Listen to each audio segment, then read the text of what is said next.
Hello, and welcome to the Global DIY Network, and to this, my 8th interview in the series, Meet the Leading CEOs of the Home Improvement Companies from all around the world.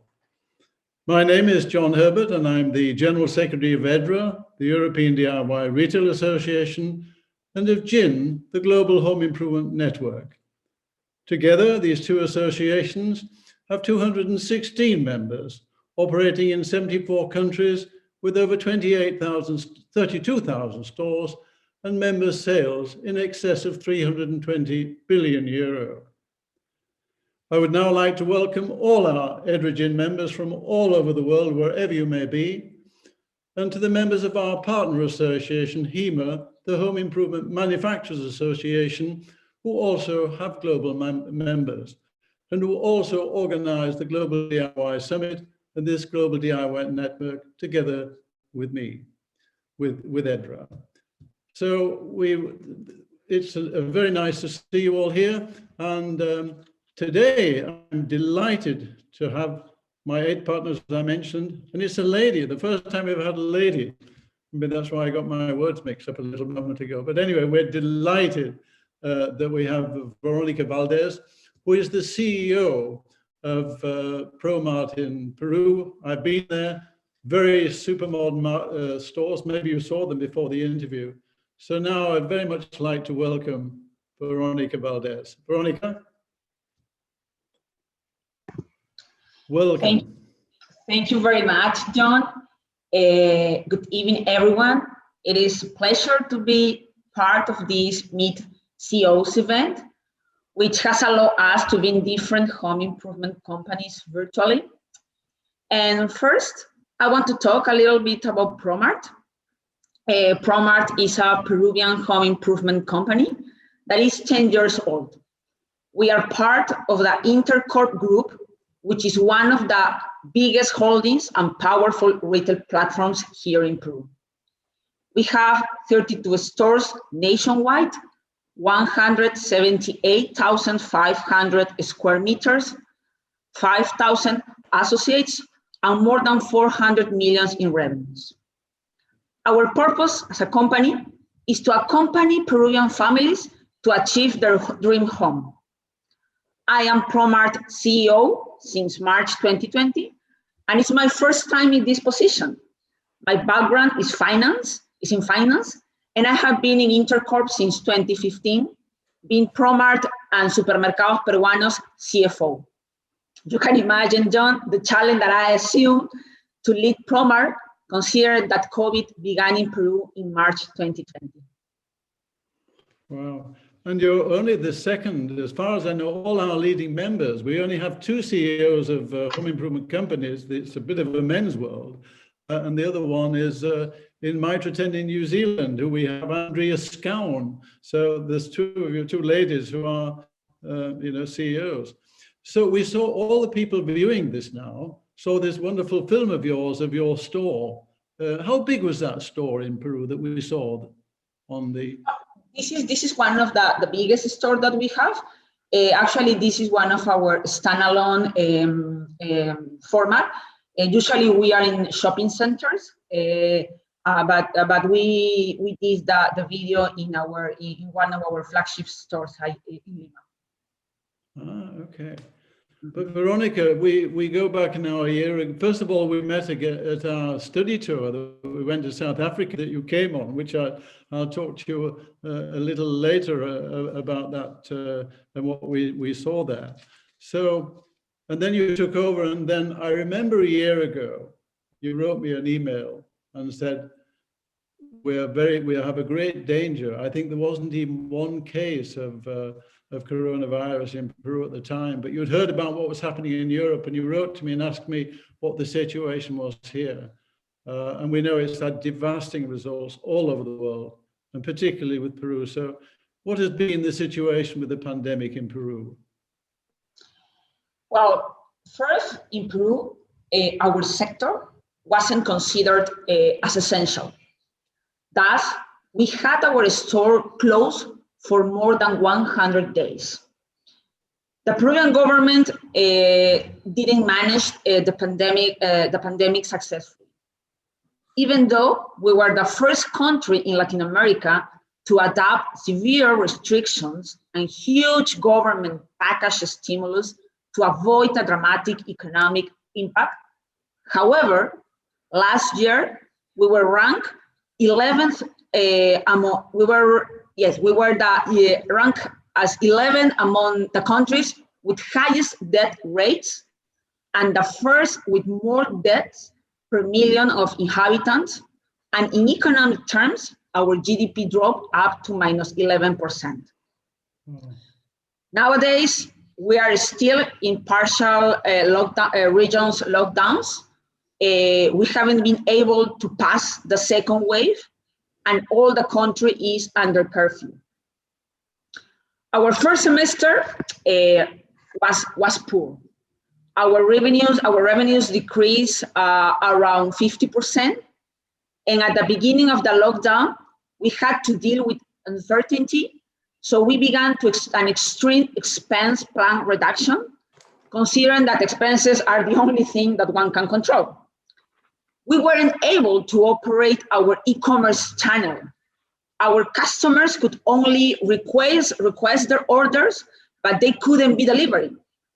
So in May, we began the delivery, but as you can imagine, our supply chain collapsed because we had all the orders since March that couldn't deliver. So the online channel before the pandemic was not higher than the 2% of our revenues, and suddenly it became the only source of revenues, of income for us.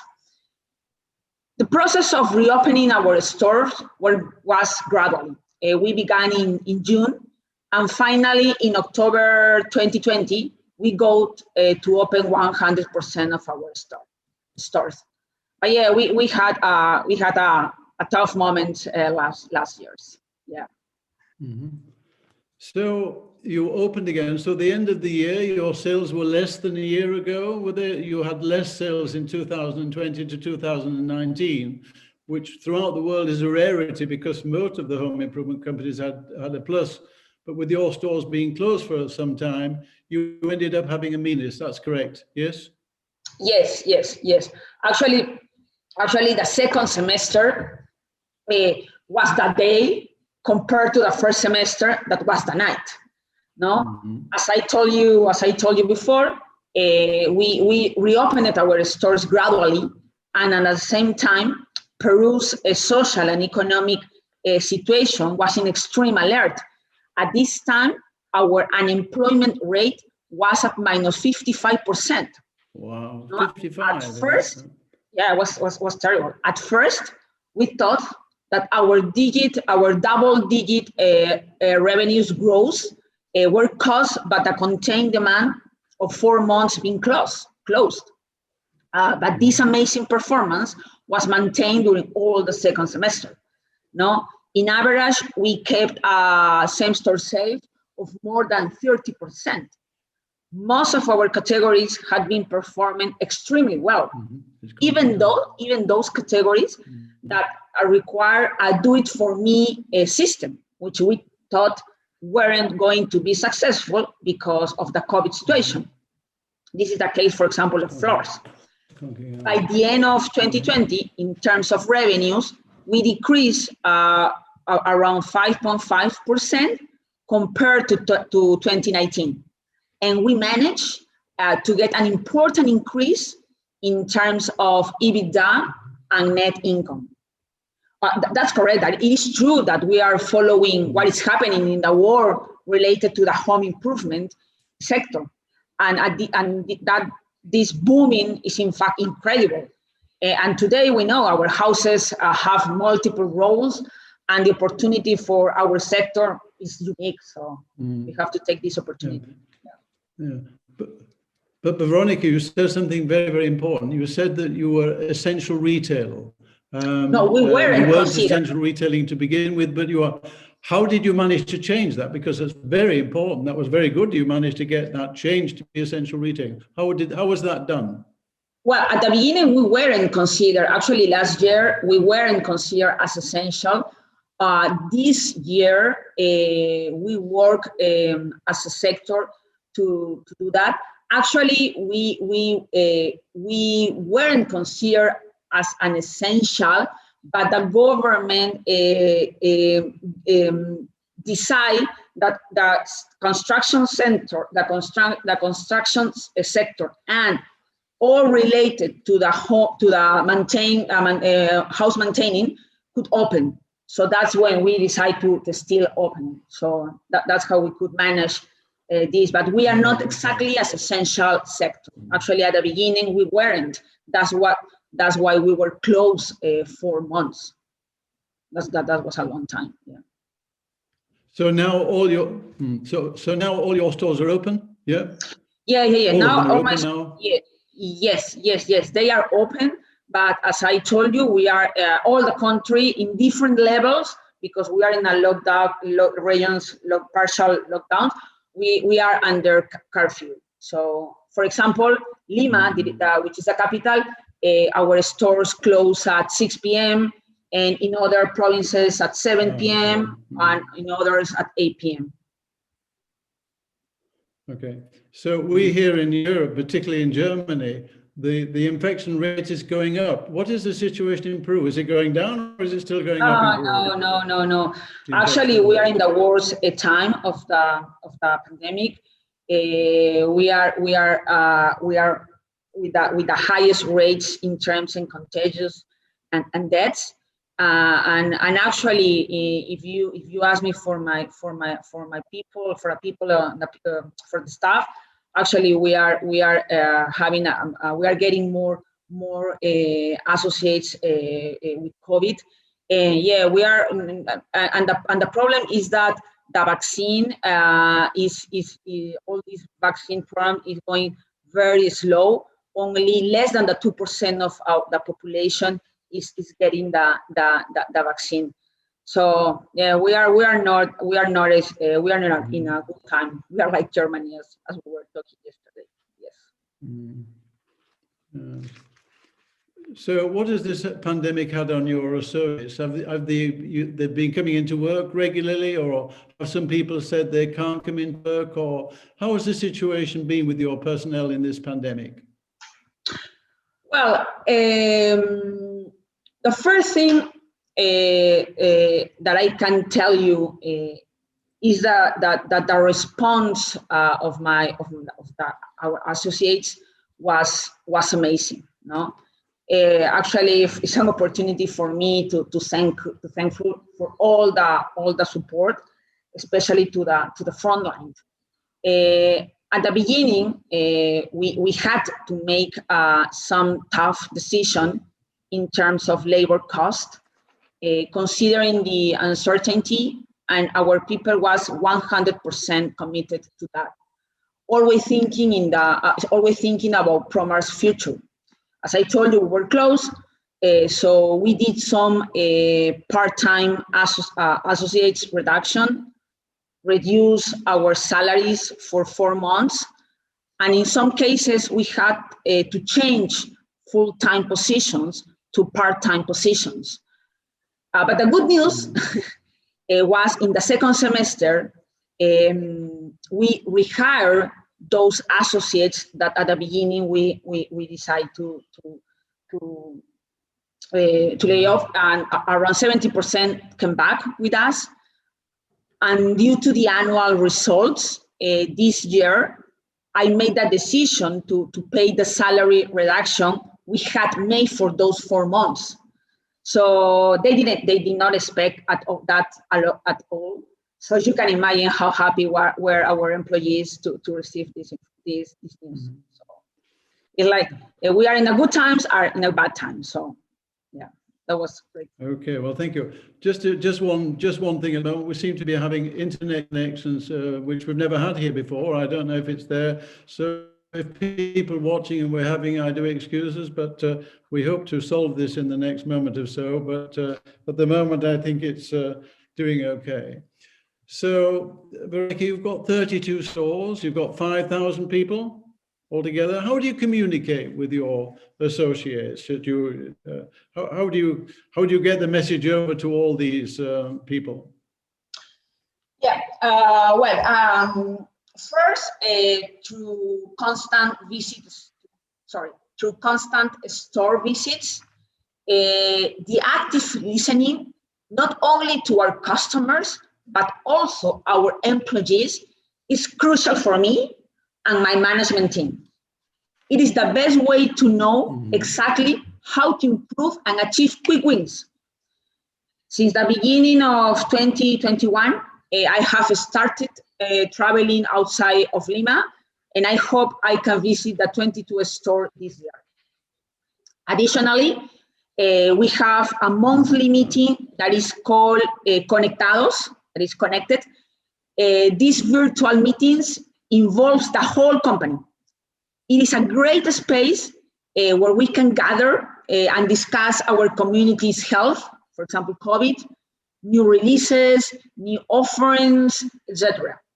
The idea is that everyone is informed about what's going on with Promart.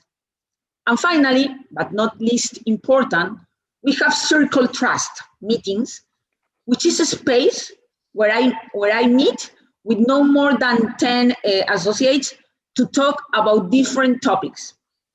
And it is a good opportunity for our people to express themselves and to ask me whatever they have in mind in terms of their job, career, or future.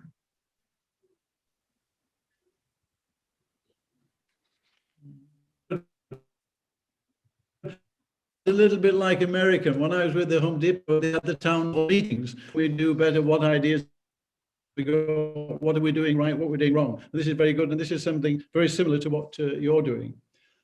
What really I find is interesting is about a lot of the home centers dabbled in online sales. If you ask anybody how the online sales were, the majority of home improvement companies, they always said, we started a little bit late and we're not doing very well. And you said yourself, you were 2% of your sales were online sales. So how do you see this going forward? I asked this question yesterday to a group of CEOs. How do you see it in 5 years' time, your company in online sales? There were 2. What were they last year about, approximately, in the pandemic? Yeah. Just let me tell you a little bit about this business. Promart began with online business in 2017. Actually, Francisco de la Rosa, the previous CEO, was 100% committed to the development of this channel. Promart was the first company in the group to develop an intensive digital transformation, always related to the omni-channel and customer service excellence.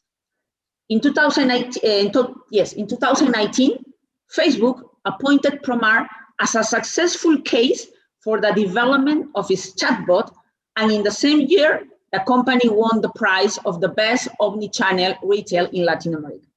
Wow. Before the pandemic, as I told you, the online had a small participation in terms of revenues, no higher than the 2%. What with a permanent focus to increase this participation based on experience and products. We are what our goal is in no more than 3 years. The participation of the online channel would be 10%. Actually, today we are developing a retail ecosystem, not only as a Promart, but also with all the other retail companies in the group as a marketplace.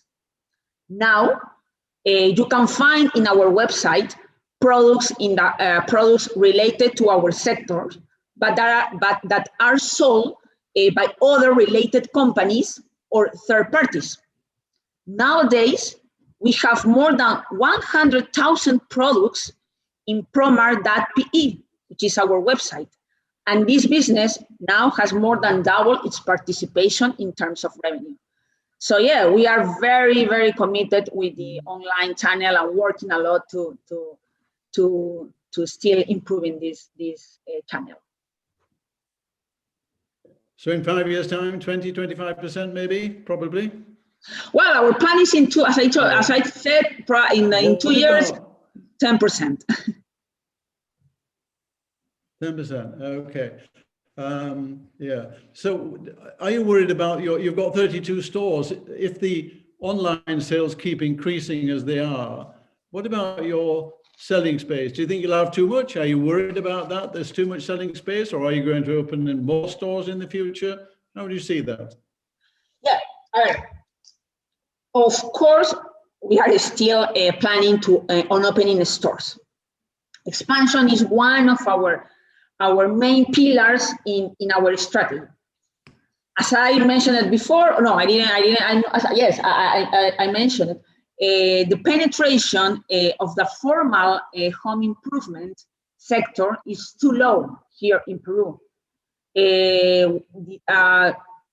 Just you have an idea, the formal or the big boxes, the penetration of the big boxes is no more than the 6% of the total market. So there is room to keep increasing in terms of a store. No, in our case, we want to open more stores in Lima. No, in compare with our competitors, we have a low penetration. In fact, we want to open at least 3 new stores in Lima in the next 2 years. And in all nationwide, we are thinking at least 6 stores for the next 2 years. Mm-hmm. Okay.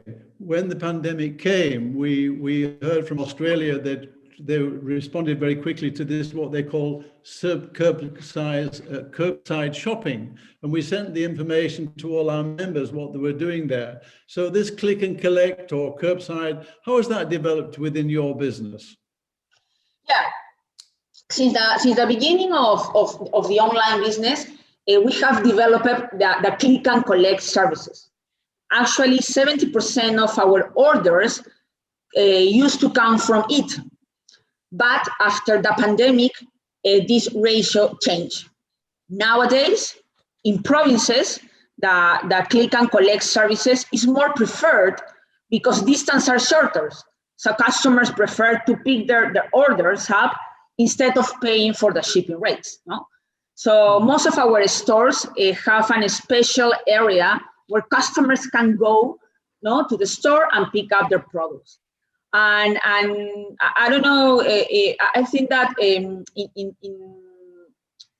there was a news in new release, probably you heard about it, that we have made an alliance with Glovo, to increase the speed of our deliveries, especially for convenience products, when customers require urgently, and with Glovo, you should wait no longer than 45 minutes instead of 20 hours, which is our on-time delivery. But that is not too bad, but if you want in this day, so you can use Glovo. Wait a minute, 45 minutes? So if I order anything, you can deliver in 45 minutes? No. Yes, through Glovo, yes, but only convenience products, of course, not huge products. No, yeah. If you order by the web, we deliver in 24 hours. That is not too bad. Okay. So yeah, I've heard that from a lot of home improvement companies, that they're all concentrating on deliveries and quick deliveries and 24-hour deliveries or even 12-hour deliveries, and even giving a time it'll be there at 4 o'clock. So I think really this pandemic has speeded up a lot of the systems to what is connected to online, and I'm sure that this will continue. The other thing that you mentioned, your online business, if I heard it correctly, did you say 100,000 lines on your online business? Did I understand that correctly? Products. Yeah, products. Yes. Yeah. Yes. Wow. So yes, and if I order from yours, do you deliver products from your store directly to the customer, or do they come from a central warehouse? We have so if I'm in Lima and I order something, okay. Yes, we have both ways.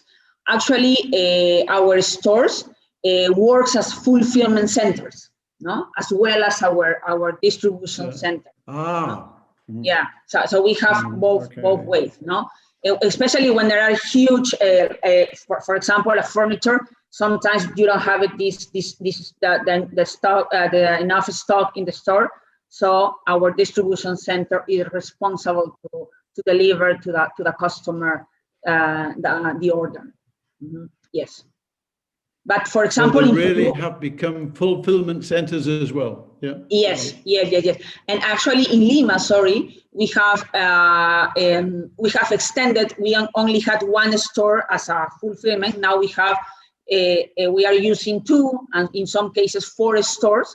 No, it depends of the demand and the season. No, for example, now in this week we are in a cyber week. So we have opened a new store. No, to work as a fulfillment center. Yeah. We are very supported with technology to try to do this quickly. So really, it's a tremendous advantage having 32 stores and being used as a fulfillment center, because these stores can be delivered, or people can collect their products very quickly from your stores, which is a great advantage. We find now in Europe, and particularly in Germany, we live in a very quiet area, but there's all these vans coming up and down delivering, and people are getting tired of it. People are getting tired of having to wait for the next parcel, and they can't go out and like that. So I think that the stores in future, the online business, is going to complement each other, and that we're going to benefit by that. I mean, when you take Amazon or the online players, they don't have these fulfillment center stores like we have. Do you see that also as an advantage? Yes, of course. Yeah, of course. And actually one thing that I want to share is that now, as I told you, we are like our website work as a marketplace. So now what we are working together with our ecosystem, our corporate ecosystem, is that the third parties could deliver their orders in our store. So our customers can go to our stores and pick up not only Promart orders, but also the third parties orders. So yeah, so we are just trying to manage the logistic since the end to end, to avoid any complaint to the customers. That now this is something that the customers want their products. They want on the time that you say. So now service is very, very important. So really, Veronica, you've been 1 year in the job, you've been hit by this global pandemic, you've had all these changes, the deliveries, the things, the online business, curbside collect. So it has been a very, very challenging, but a very interesting year, and obviously giving you many opportunities. And I remember when we met in South Africa, you're so enthusiastic and a lot of power behind. So I'm sure you'll master the problems that's going to come up in the future. Going on another thing, and particularly I mentioned South Africa, and we talk about the corporate social responsibility. What is Promart doing, for example, the major issue affecting us today, which is the climate change? What are you doing about that? Okay, this is a good question. Climate change and sustainability are topics in my agenda. I wanted to be honest, but we are at a basic level. We are working to improve that. Now, in terms of energy efficiency, we have made some advances. Many of our stores have changed to LED energy, for example, and we are evaluating the possibility of implementing solar panels in some of our stores. The benefit of being part of the Intercore group is that we have corporate meetings to share experiences and figure out how can we improve regarding this issue. We are developing a specific area to be in charge of sustainability, and we are preparing an agenda to be better than we are now. So we are working on that. Okay, wonderful. In our CEOs meetings, they sometimes talk about what are they doing for the community in which they operate, and how they're, a very successful business, I believe, is really must support the community where they're working in some way or other. So what are you doing towards towards helping the community in the store, in the areas where you operate? Yeah. Our purpose as a company is to accompany Peruvian families to achieve their dream home. That means not only to think about Lima, which is the capital, but also all Peru. Of our 32 stores, 22 are outside Lima. Promart, in company with other Intercorp retail companies, is part of the main group that is constantly opening stores in provinces, in shopping centers or power centers, even in locations with less than 150,000 people. This decentralization permits to bring more employment in the trade area, to bring modernization, and at the same time to reduce informality, because people realize that we can bring service, quality, and fair prices, no, compared to the informal market. No, just to have an idea, as I told you in another question, no, the home improvement big boxes represents no more than the 6% of the total market. So as you see, we have a huge opportunity to keep penetrating our sector and improving the quality of life of many communities. Mm-hmm. Okay, Veronica, you're a very successful company. What would you say would be the ideal size store for a Promart concept? How big would it be? Give me an ideal picture of the store. How big would it be, and how many lines would you be selling in that store?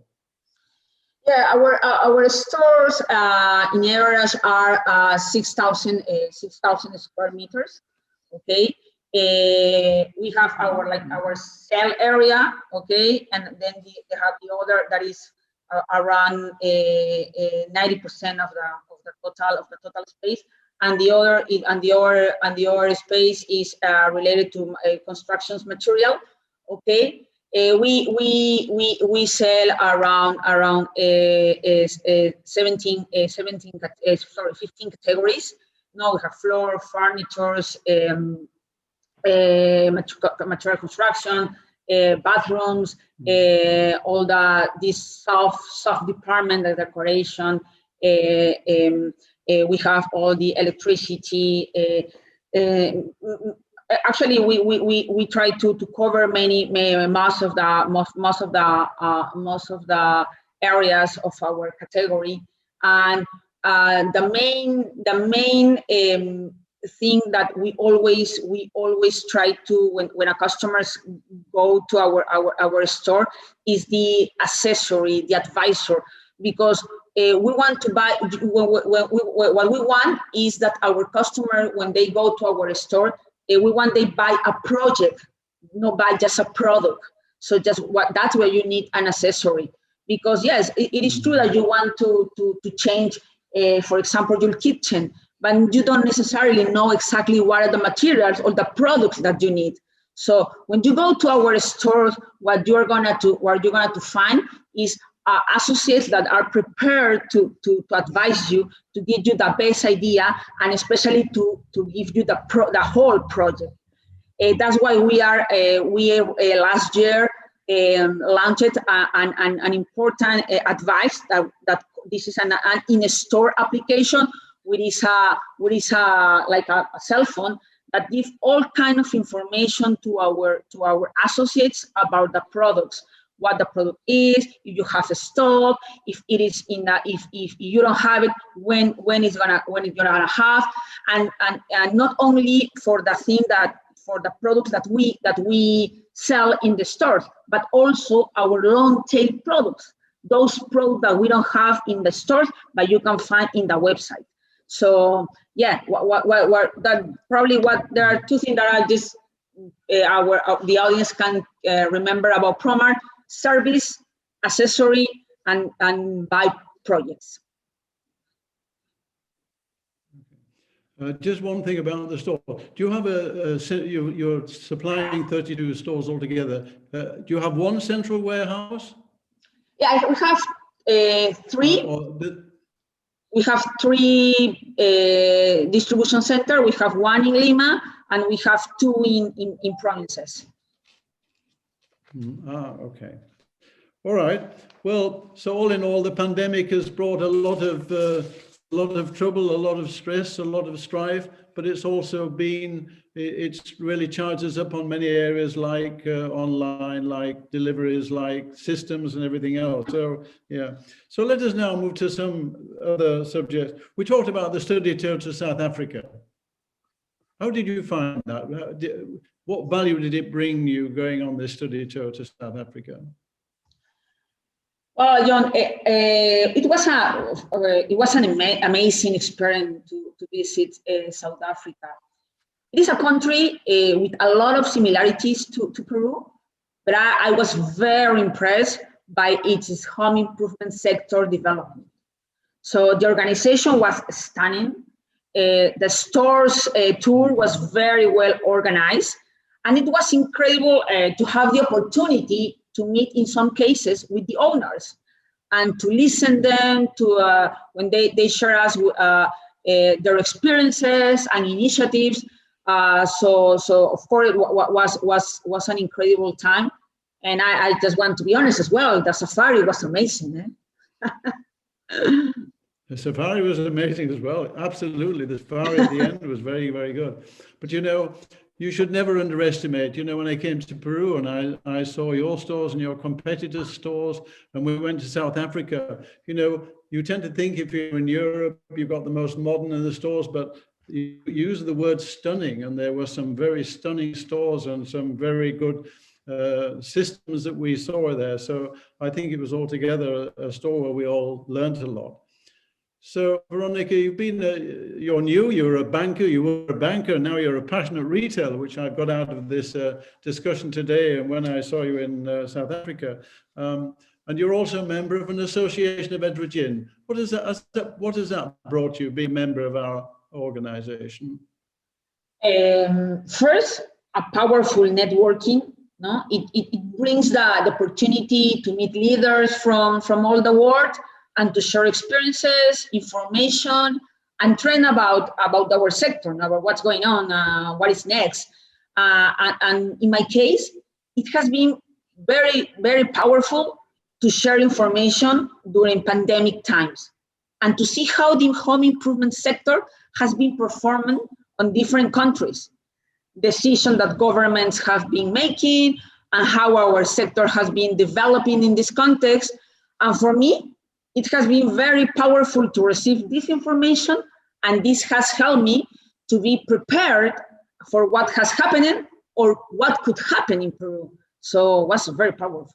Yeah. Yeah, I enjoyed the meeting we had yesterday with the 8 other CEOs, and our president was there as well, and to discuss all these points.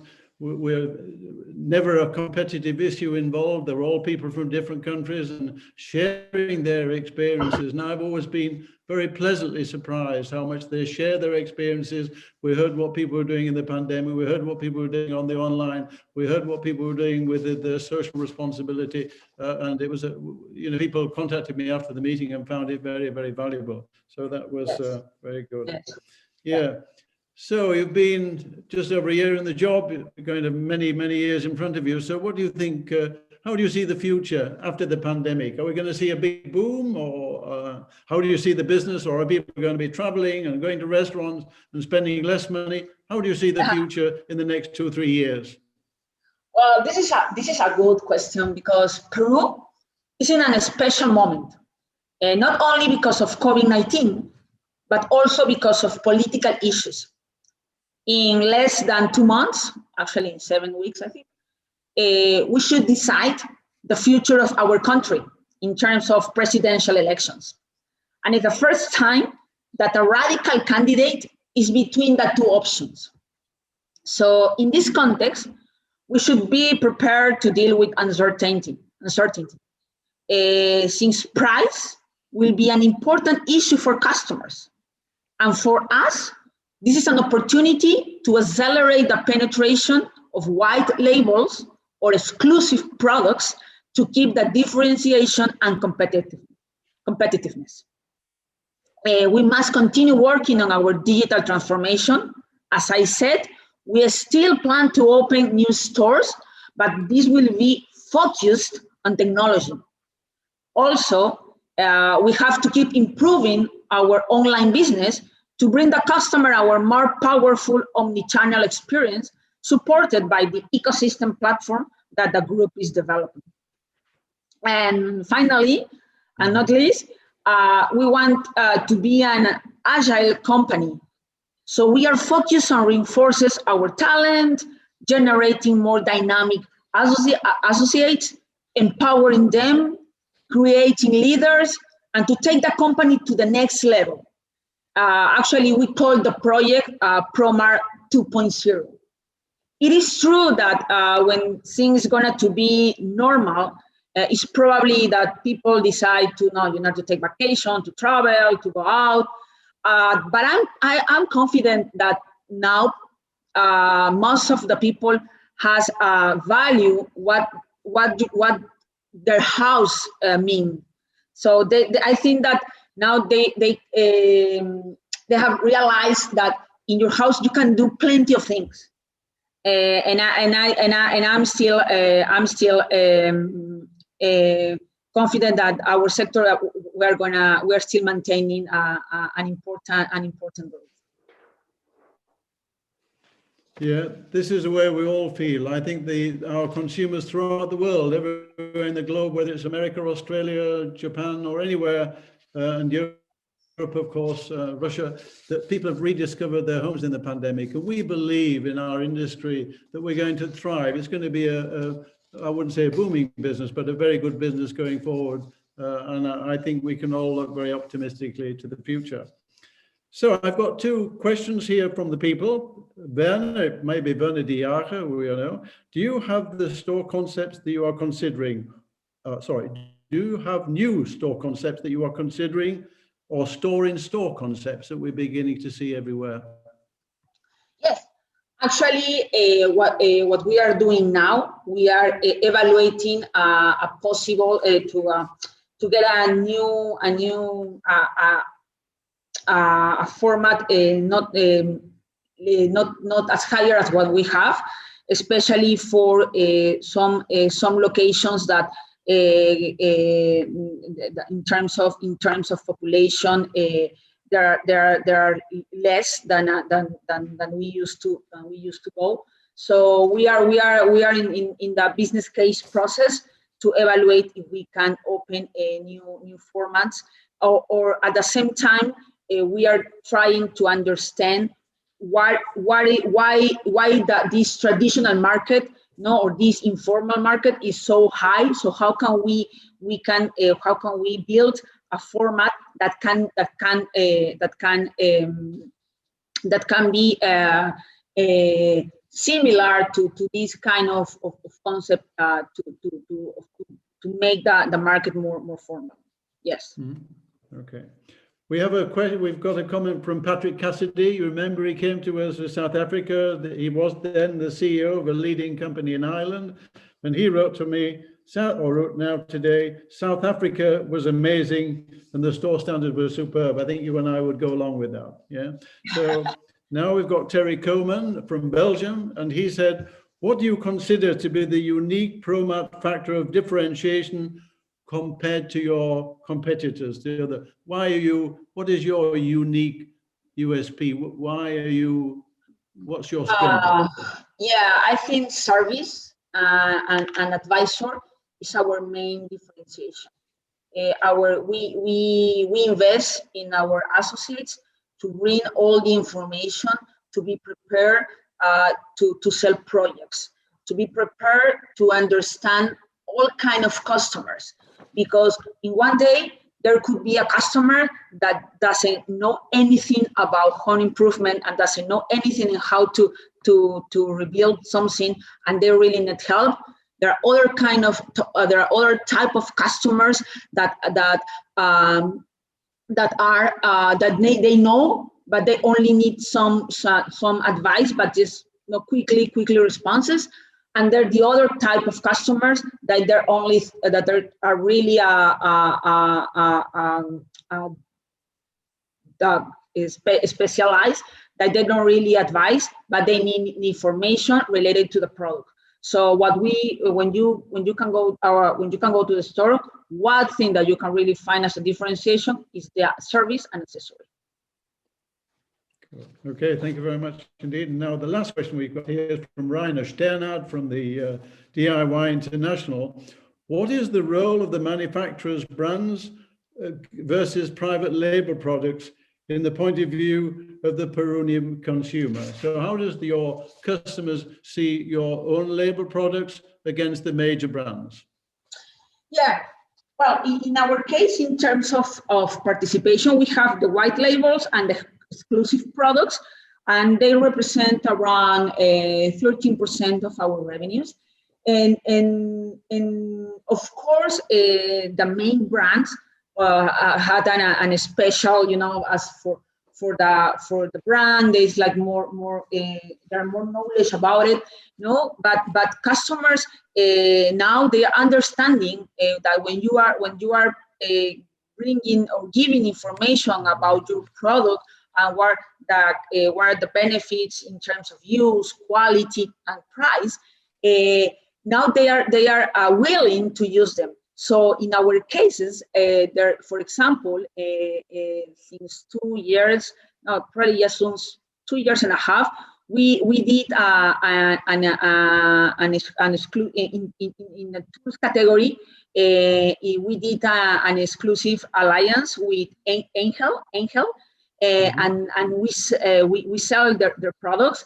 And actually, compared to the other competitors, Bosch, Makita, and these kind of brands, the acceptance of the customer has been pretty well, because you need to give the customer information, and what they are really looking is quality and guarantee. So yeah, now we are working on that, and actually, in our commercial manager is working a lot to do that, and we are doing a great thing that probably later we are going to share with you what we are working on, because we are very commitment that white labels or exclusive products will be very important in terms of in the next futures in terms of revenues. Yeah.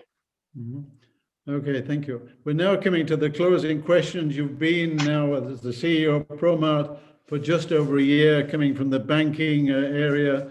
From my point of view, you've become a real passionate retailer in the time you've been doing it. So what have been your major learnings in this time?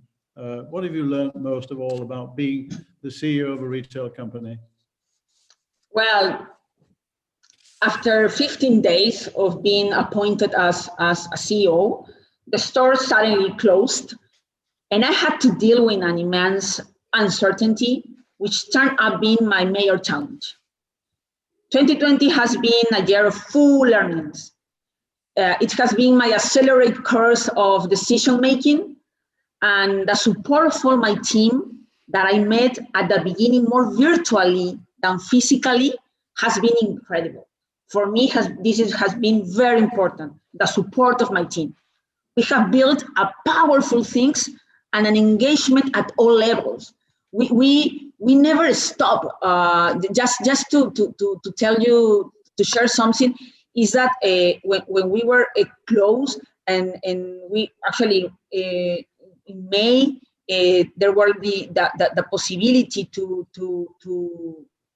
okay, what we're going to do next? How can we prepare to this situation? The team's responsiveness to do things differently has been super powerful. We managed to form multidisciplinary teams that we call squads, which are based on agile methodology, in order to design different actions or alternatives to promote, for example, sales. We had our store closed, all our associates in their house, so we designed the WhatsApp sales, the telephone sales, so they can directly answer the customers. So we didn't lose this accessory with our customers. Then we defined some returns program. Just to have an idea, the only way that you can return a product is if you go to the store, but the store were closing. So how can people return a product? So we defined to do that through the web. So it was an amazing moment that you could see when your people respond and never give up. So for me, it was the best learning that I had during this time. Okay. Well, I hope you can hear me. I think everything is, yeah. Well, thank you very much indeed. I would just like to apologize for anybody watching. We seem to, the very first time in over a year, had some problems with the internet. I hope it didn't affect the interview, because it's been a delight, if I may say so, Veronica, to interview you.